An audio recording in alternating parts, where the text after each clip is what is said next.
Hey yo! Hey everyone, Andrew here, bringing you another video review, and today we're going to be doing Batman Terror!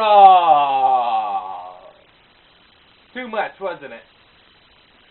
Batman Terror. Take a look at this comic cover right here.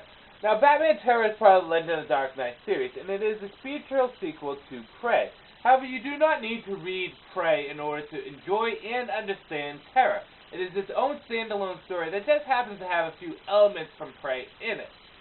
Now, Batman Prey takes place in Batman's first year, where Terror takes place during Batman's third year. And at the end of Batman Prey, Dr. Hugo Strange was believed to be dead, shot and thrown into a river. However, this is not true. He has survived and he is back with a vengeance. He wants to get his revenge on Batman, whom he still has a sick obsession with. He's very twisted in the head. He still has this weird fascination with Batman and wanting to defeat him. Now, Dr. Hugo Strange can't do it physically because, well, it's the Batman. But he believes he's superior to Batman in intellect and decides to attack him psychologically from different angles, like he did in Prey. He starts off by attacking Batman as Bruce Wayne. See, Dr. Hugo Strange still has a theory that Bruce Wayne is Batman, and his theory is correct. However, it's just theory. He has no proof on this, so he just attacks Bruce Wayne, thinking he's getting at Batman. He also enlists the help of the Scarecrow, Jonathan Crane, who is a whimpering little pup after his last meeting with Batman. Dr. Hugo Strange rebuilds Scarecrow and kind of makes him into a badass villain, giving him his confidence back.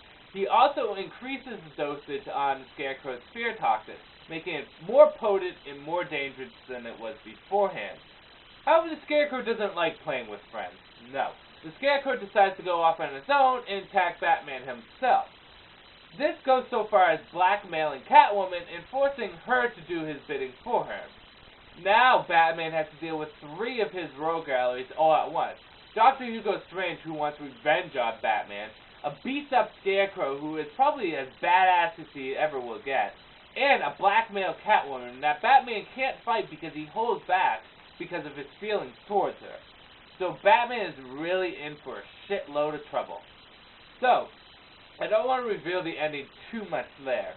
So let's get on to the good, the bad, and whether or not you should get it. Good.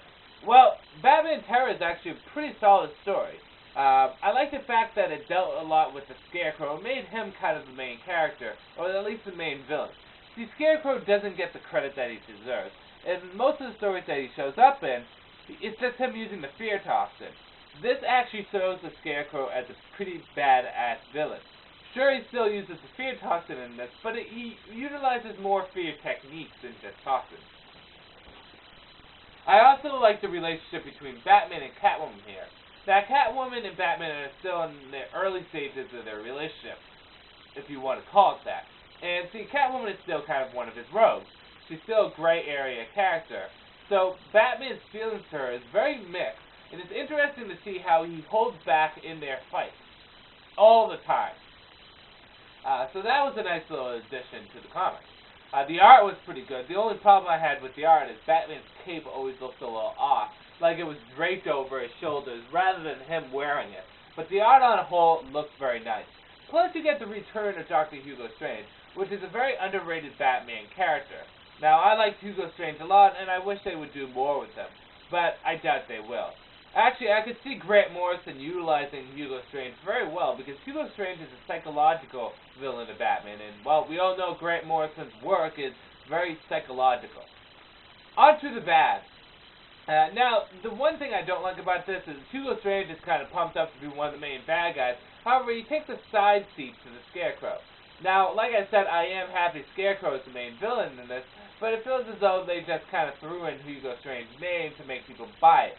Hugo Strange plays probably a role through the first third of the book, and then at the very end, but other than that, he really doesn't play that big of a role.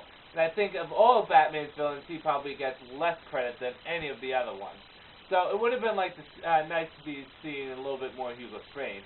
In addition to that, the book leaves off on a cliffhanger at some point. It resolves some issues with Catwoman and Scarecrow, but Hugo Strange isn't resolved, and that's a bit of a bummer. Besides that, those are probably the only two bad I can think of off the top of my hand. That, and it's a very short book. I felt as though they could have done a little bit more with it, and that they kind of rushed things a bit. They didn't have to rush things as quickly as they did in this book. However, despite that, the story did feel pretty solid. So on to whether or not you should get it.